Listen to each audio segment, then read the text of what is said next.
let's come to the solutions. Seeing that expectations are not realistic, as you guys have said, and economics has changed, but also the empowerment. Let me start with the first question. How does a man in Generation Z and Millennial deal with an empowered girl who is not traditional anymore, who is not your mother? How do you deal with that? Let me come to you, John. Okay, that took me by surprise. I didn't expect you to just randomly choose me. So, how does a man? To be honest, I'm still trying to figure it out. Uh, because these women who are empowered, first of all, they are knowledgeable. Not like back then where you could lie to her with a mapera, you buy for her mangoes and she likes it and she's like, oh, this guy really loves me. But these days, you have to be knowledgeable. Any reasons you give to remain with her must be very valid, you know.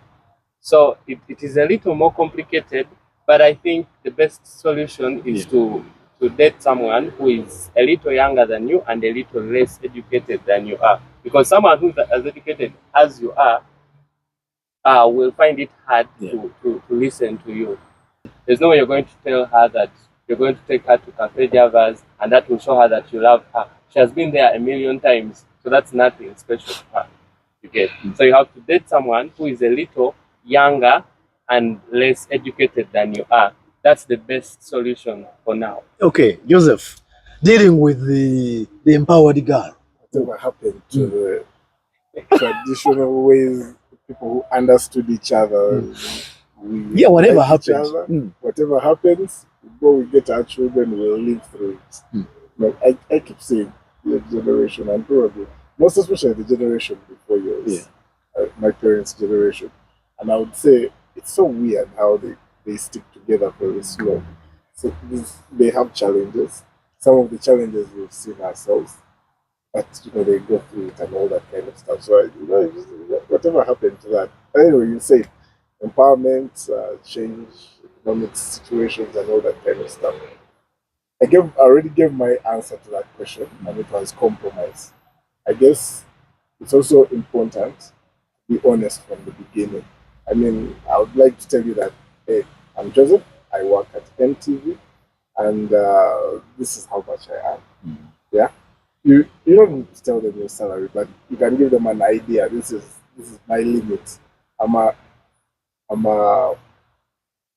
what is it called? I'm a Lufula guy, I'm not Cafe Javas kind of individual. Yeah? So you take it or leave it? Yeah, you take it or leave it. It's better for the understanding to come earlier on so that you know where you're standing. And if it's what the Gen Zs call red flags these days, if it's a red flag to you, then I guess the relationship can end. And personally, I am not against women waiting it out until they have the need. If they have other priorities, I think they should get them out of the way. Let them execute whatever they have to do. But eventually, I always feel that eventually companionship always comes by somehow, somewhere. The need for companionship, rather. Okay. And yes, eventually you get there. If it's to get there at 35, you will figure out how you make it. Because it's not a secret that at that age for a woman, it gets harder to get a companion. And that's the thing. Compromise, honesty from the beginning so that everyone has that cards on the table. And patience. And patience. Okay, thank you. Let me turn to the women last in this segment. Let me come to Desire. You're an empowered girl, you have gone to school, you are clever. But now, there is this guy. You have expectations like this, but they are saying, man, I can't meet them. How should an empowered girl deal with their equal number in terms of the generation and make a relationship work? Actually, for the relationship to work, like, it's not a big thing. The girl has to be interested in her mind. When a woman is interested, she'll make sure she makes things work. But what if it doesn't meet the expectations? Either way, she'll make things work. Okay. I have seen girls who who fall in love with men who do not have much. Yeah. And I've seen those ones who find men who have much, Mm. even if they are not in love. But it depends on what a person wants. Mm. So if I'm looking for a relationship, a real relationship, I'll go for a man I like, for a man I'm interested in. Even if he meets like 30% of what I want, if I like him, I can go for him. Okay. But if I'm not specifically looking for love, but I'm looking for stability, for looking out for my future, I'll go for a man who has.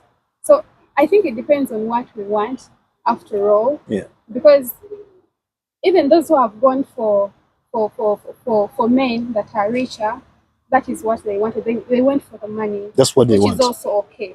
But if I'm genuinely looking for love, money is not really number one. Number one is, if you love me and I love you, we can go. You'll go for a rent or not the apartment? Yes, we can even go for a one-bedroom house, for a man who has a studio room, as long as you are the person I want. Nutshell. It all goes back to the compromise. Yes, and I heard you. Yeah, woman, know what you want. Lastly, we are coming to. You have privilege of closing this segment. You've gone to school. You are bright, and yet these guys somehow you encounter may not measure up. How do you deal with that and find success? Well, first of all, I would like to appreciate all of you for your solutions, because this is something that really needs to be addressed. But well, when it comes down to me, I agree with the compromising bit. But again, me, I believe all this comes down to sacrifice. If I really want to be with you, it's not going to matter how you stand financially. Like I keep telling people, you just make money. Because I can come to you some today, you have the money, wake up tomorrow with nothing. But you also have your own money anyway. Exactly. So that's going to mean if I came for the money, I'll have to now look for another one with money. But then if I come to you, whether you're just starting out or you're struggling, and I am willing to make it work with you, like I said, we sit down, we agree. Yeah. I like you, you like me. How do we move forward? We agree, like, this I cannot compromise, this I can do, this I can't do, this I can do. Because if we have that understanding from ground zero, it saves us from a lot. Yeah, because like any other relationship, even if it's with siblings, the fights are always there. But then how you deal with them and move forward is what matters. Yeah. So I don't necessarily believe that the empowerment has done so much as, yeah, it's there. I just feel like in a way, it's just, should I say, brewing insecurity in the men instead. But then it comes down to the understanding bit. Because we have CEOs who are married, MDs, EDs. So how are they dealing with their husbands? Because you'll find that actually most of these husbands are not CEOs themselves, but they understand them, they respect them, they work something out. Because if you want it, you make it work. Yeah, that's a very good thing. Yeah, so I'm not going to waste my time when I know from the word go, I said I can't compromise on this, and then for you, you're telling me it has to be there because for you, it is that. So why then move forward? It's as easy as saying, you know what? It's best we part ways from here before wasting our 3, 5, 10 years together when we know you're going to just wake up, you're like, hey, I met Ivan, he's the one I want. Because with women, I can come to you, I don't love you. But the fact that you're ambitious, you have a vision, you're hardworking, I'm like, this is someone I can actually build a future with. I can grow to love this person.